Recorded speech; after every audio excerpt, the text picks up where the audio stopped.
Hey Canucks fans, welcome to Clay's Canucks commentary for Monday, June the 24th. I'm Clay Emo, I'm at Canuck Clay on Twitter, I'm at Clayton Emo on Instagram, I'm the founder of the GLCPC, the Good Looking Canucks Positivity Club, and this is my Canucks take, all in one take. Once again, thank you to everyone who's reached out to me to greet me a happy birthday. My birthday was on Saturday, whether it was online or in person at the draft. I appreciate your thoughtful greetings. I appreciate you taking out the time to say hello to me. So thanks once again. All right, the draft is in our rearview mirror. We're looking ahead now at we're in the free agent courting period. And then July 1 is when free agent signings can be announced. Of course, there can be trades anytime, as we saw 3 on the weekend. So let's talk about the Canucks, and let's talk about this whole conditional first-round draft pick that went over the Tampa Bay Lightning in the JT Miller trade.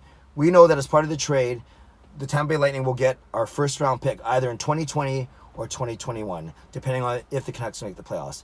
If the Canucks make the playoffs this season, then the Tampa Bay Lightning take that pick. They take the first-round pick, and that means they'll be in the bottom half of the draft between 17 and 31. If the Canucks do not make the playoffs this season, we get to keep our pick, so it'll be the top half of the draft. And then no matter what happens, the Lightning get our 2021 pick, no matter if we make the playoffs or not. So obviously, the best case scenario is the Canucks make the playoffs in one of the next 2 seasons, and then the Tampa Bay Lightning get a first-round draft pick that will be in the bottom half of the draft from 17 to 31. And that guy may or may not end up as good as JT Miller, a 50-point player over the past 4 seasons. So with first-round draft picks, it's always a crapshoot. And of course, the lower you go in the draft, the less probability that at least you're passing up a superstar, so to speak. But you never know, right? As we know, drafts can go either way. Brock Besser was drafted 23rd overall, and look how he's turned out. Whereas you have top 10 guys who don't pan out either. So no need to speculate right now, but obviously the smart thinking is betting on his team, betting on himself to get his team to the playoffs in one of the next 2 seasons. So I thought about this is what I thought about. I just had a brain fart there. This is what I thought about. Looking at this season coming up, do you think the Vancouver Canucks can make the playoffs? And I know we have 4 months to speculate on this, but what I did is I looked at last year's opening night roster, and I compared it to what I think this year's opening night roster may look like.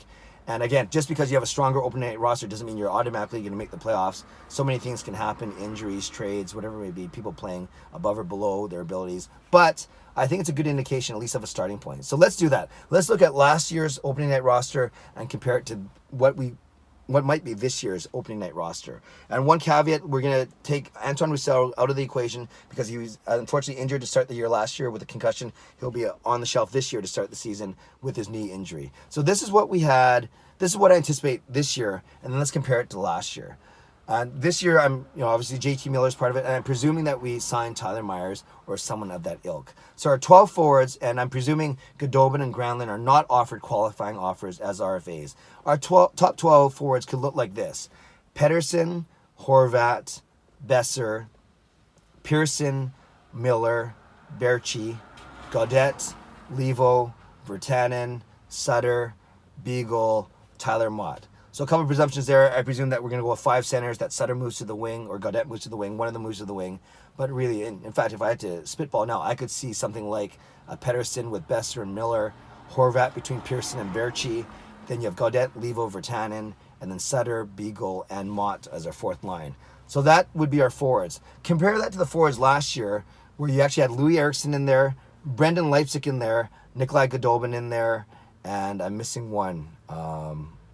Eriksson, Leipzig, Goudobin, and Granlund. Okay? So looking at the forwards, you're basically taking out Eriksson, who I presume something's going to happen with, Leipzig, who's gone, Goudobin and Granlund, who I don't think will be qualified. So again, Eriksson, Leipzig, Goudobin, and Granlund, and inserting Miller, inserting Pearson and Levo, and inserting Adam Gaudette, who started the season in Utica last season.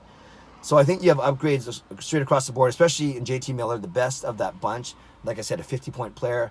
Then you have Josh Levo and Tanner Pearson, who came over in mid-season trades. I think Benning won both of those trades. Yeah, I get it, small sample size, especially with Pearson, but there's nothing to say that Pearson can't perform as a great second-line winger, or even at worst, a top 9, a third-line winger. So again, I think the forwards, obviously, big advantage. What you have, what you see, and you take out Eriksson, Leipzig, Granlund, Goudobin, and you put in Miller, Gaudette, Levo, and Pearson. So give the edge to the forwards for this upcoming season.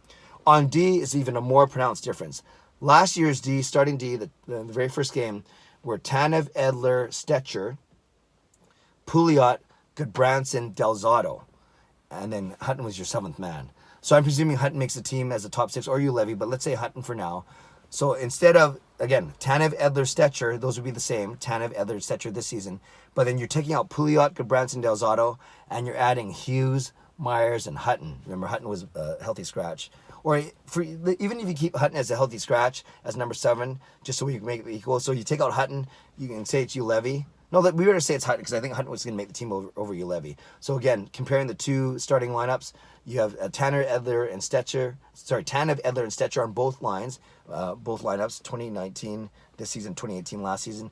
But you're taking out Delzato, Pouliot, and Goodbranson, and you're putting in Hughes, Myers, and Hutton. So straight across the board, you say Myers is better than Goodbranson, similar type of player, but Myers is better than Goodbranson. You definitely say Hughes is better than Pouliot, for sure. Like, Pouliot won't even be tendered a qualifying offer this season. And then, of course, you have Delzato, who's been traded, and Hutton's an upgrade over them. So you'd say all 3 of the defensemen are better than last year's 3 defensemen. And then starting in goal, you have Jacob Markstrom, who's improved over the past season, and then Demko backing him up. And actually, I can't remember who was backing up Markstrom at the start of last year, but I guess it doesn't matter for the purpose of this. So overall, you're taking out 4 forwards, 3 D-men, and 1 goalie. You're taking out Eriksson, Leipzig, Goodobin, Granlund, Delzato, Goodbranson, Pouliot. 4 forwards and 3 D, keeping the goalie. So and then you're putting in Miller, Levo, Pearson, Gaudette, Hughes, Myers, and Hutton. So I'd say almost to a man, that's an improvement across all 7 players. You can argue at least 5 or 6 definitely were our improvements. So on paper, the Canucks opening night roster for the 2019-2020 season is way stronger, much stronger than the roster we iced last October for the start of the 2018-2019 season. Like I said, that doesn't mean it's automatic playoff berth. We still have a lot of work to do. But on paper, you got to like the chances of the Vancouver Canucks. And if not this season, the season after that, with another year under the belt for Hughes, Pettersson, Horvat, Besser, and the rest of them. So Canucks fans, that's what I want to leave with you now. Do you think the Canucks can make the playoffs in 2019-2020? I know it's very early to speculate. And do you agree with my assessment that at least the opening night roster is going to be much stronger this October than it was last October? Leave a comment below. I love to read, react, and reply as always. Subscribe if you like to. Like this video if you like to. Enjoy the day. God bless, and go Canucks go.